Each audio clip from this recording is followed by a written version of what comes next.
2 weeks I've been doing this. Like, not 2 weeks of like 40 hours a week, but like a lot of time's gone into this.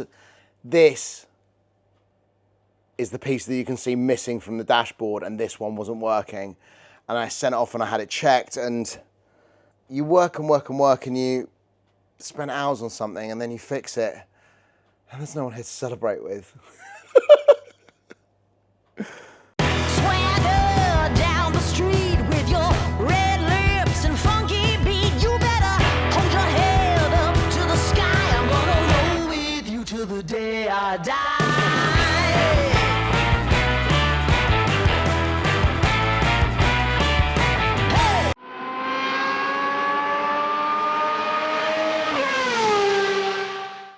Hi and welcome back. Now, I'm sorry it's been a couple of weeks since the last video. We recently celebrated the channel was a year old, and I thought it'd be a good time to take some time off with the family and just generally relax, because if I'm not out here in the evenings working on the cars, I'm editing. It takes an enormous amount of time. I just needed a bit of time off just to gather my thoughts. The other thing is, I've got 5 cars on the go at the moment. So if you're new to the channel, what are the 5 cars? Well, the DeLorean, which you can see right here.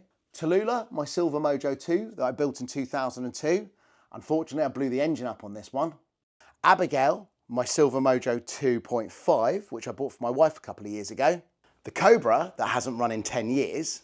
And finally, we have my buddy's Knight Rider replica. So what exactly are the problems with the cars? Well, let's start with the DeLorean. The DeLorean has got a Renault Alpine GTA turbo engine that I've fitted. I've had to do a lot of modifications to it. A lot of the things that we built so far are really kind of like trial and error, and we are going to go back and do them later on. But at the moment, this car's got no clutch in it. So the engine's running, all the electricals are in place, although they do need tidying up. And we are just about to fit the intercooler, which we've had to customize. The car wasn't really designed to have an intercooler in it as it currently stands. There are a couple of twin turbo examples out there, and there are some single turbo modified ones after they came out the factory. But with the Renault Alpine GTA Turbo, there's only a handful of people that have ever done this to the car. So I've had to do a lot of sort of making it up as I go along. There's no rule book or anything like that, or manual to go by. So this one is taking its time, and I want to take my time. It took me 33 years to build this car, and I really, really want to enjoy the process. But the engine is in. It looks absolutely amazing. It runs brilliantly, but the car needs a clutch. It needs the wiring harness tidied up in the engine bay, and then we've got lots of other little bits and pieces to do. We've got to put in a clutch master cylinder, a slave cylinder, the lines, fuel lines. We've got to mount the pump. We've got to mount the fuel tank, but we've rebuilt the brakes. They look amazing. They've got to go back on the car. That's for the front. I've got to do the rear brakes, and then I've got to do all the hoses and little bits and pieces, and just check over the brake master cylinder as well. So this is where we're at with the DeLorean. It's in a really, really good place, but as I said, I'm enjoying myself with this, and I'm going to take my time because I'm not in a rush to get it on the road. Hopefully though, it will be on the road, at least driving up and down before the end of the summer. So that's what we're aiming for, 6 to 8 weeks to actually have this out and under its own steam. So let's move on to the kit cars. This is Tallulah. I've had this car for 23 years. Unfortunately, after rebuilding it, a couple of months ago, I ended up blowing the engine, which as you can imagine is not great. I cooked it, basically it got very, very hot, and then it was making a horrible noise. I broke down at the side of the road in Bournemouth where I live, and unfortunately I had to, well, I didn't have to get rescued, but for some reason the alternator wasn't producing enough current to start the engine. When I did get it running, it was horribly lumpy, and I basically limped it a mile home. So this is a different engine. This is the one I had in the car a few years ago. I've put it back together again. We are now ready to fit the exhaust system. Everything else is in. There's a couple of little wires and bits and pieces. Then I can put the interior back together again. But there was a couple of other things while I was on this. You see, the other kit car at the end, which I'll come on to in a minute, was built with a Ford Focus cable linkage. And it's really, really hard to change gear. So as much as it's a more modern way of doing it, it actually doesn't work very well in this car. And what I've got is a very simple rod system in this. So while I had the engine out of this, I took the rod linkage out, put it on the side, created new parts for it, handed it over to my mate, and he's welded up a new linkage. So we've got an identical one to go in that car, which means that I can now actually finish that one off as well. Now the problem with this car is this. It's just come back yesterday. This is the ECU. Now, when I got this car ready, I know it's not finished painting wise, but it is mechanically sound. I was about to take it off for an MOT, and unfortunately, well, there's an episode I'm gonna bring out fairly shortly to explain what happened. But basically in the end, I had to send the ECU off to have this checked.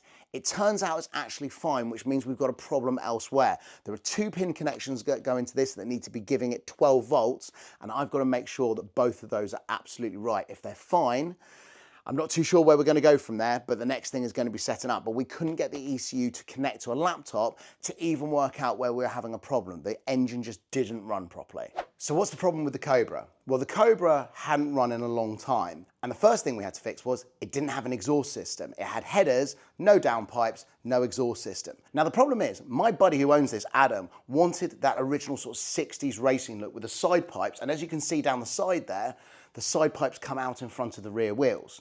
The problem is, if you want that look and you don't want the cans down the side like is very common with Cobras, you're going to try and put them underneath. And this car doesn't allow to put exhaust cans anywhere underneath it unless you hide them up at the back, which would mean running the exhaust all the way down into the silencers and then back along and out, and that's not really particularly convenient. Now, we might get forced down that route eventually because what we decided to do was straight pipe it. And that's exactly what a Ford V8 needs, is straight piping. I mean, the thing's already loud, but at the end of the day, that's all we could do for now, and we need to get it running. As it currently stands, we've taken the brakes off the front and made sure we can free up the wheels. They're absolutely fine.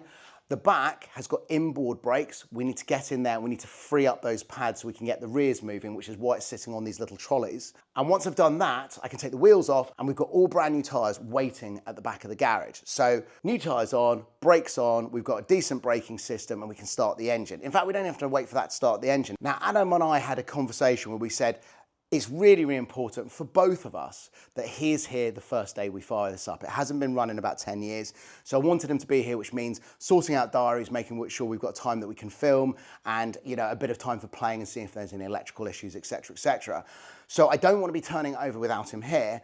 We sorted out a day, we got everything set up, and then we couldn't take the spark plugs out to put this automatic transmission fluid diesel sort of like a combination in, which basically allows you to turn over the engine, make sure that the bores aren't dry, you're not going to score it because it's been sat around for a long time, and then we can actually put the spark plugs back in and start it up, put some fuel in and start it up. The problem is a standard plug pulling socket doesn't fit. What you need is one that's a thin wall. It basically is super, super thin, and Adam just happened to find the original one from many years ago, and those look absolutely identical, and there is about 0.5 millimeter of diameter in the outer diameter, which means that goes in, that doesn't. We didn't have it on the day, we couldn't start the car, and we all had to go home, which is very, very infuriating.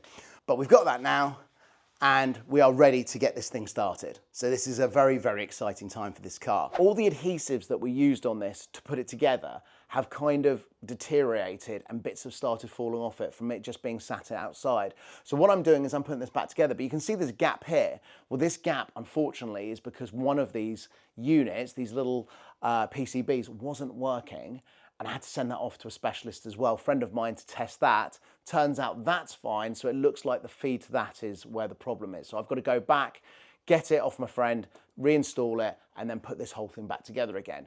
So as I said, I could really do without 5 cars to work on at the same time, but I very rarely say no to people, and I want to see this working and looking the part and back in the car, and I'm going to have to mask it all off and spray it as well just to bring this back to its really nice satin because it's got lots of marks and dinks out of it from over the years. So the DeLorean we've got to carry on going with. We've got the intercooler to go in. Really excited about fitting that because it's going to start really looking the part.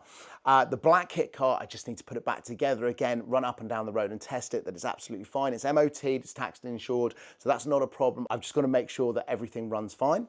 The yellow kit car, that one needs to go off for an MOT, but I've just got to work out what this issue is with a power feed to the ECU. So the Cobra, we just have to put a mixture of automatic transmission fluid and diesel into the cylinders before we turn the car over to try and start it, just to basically lubricate the bores. And then the Knight Rider replica, I've just got to put this back together again. This, for instance, is speaker wire. That is not the right way to put together the electricals in something like this. So I'm gonna have to do a lot of rewiring on this job. It's gonna make an episode in its own.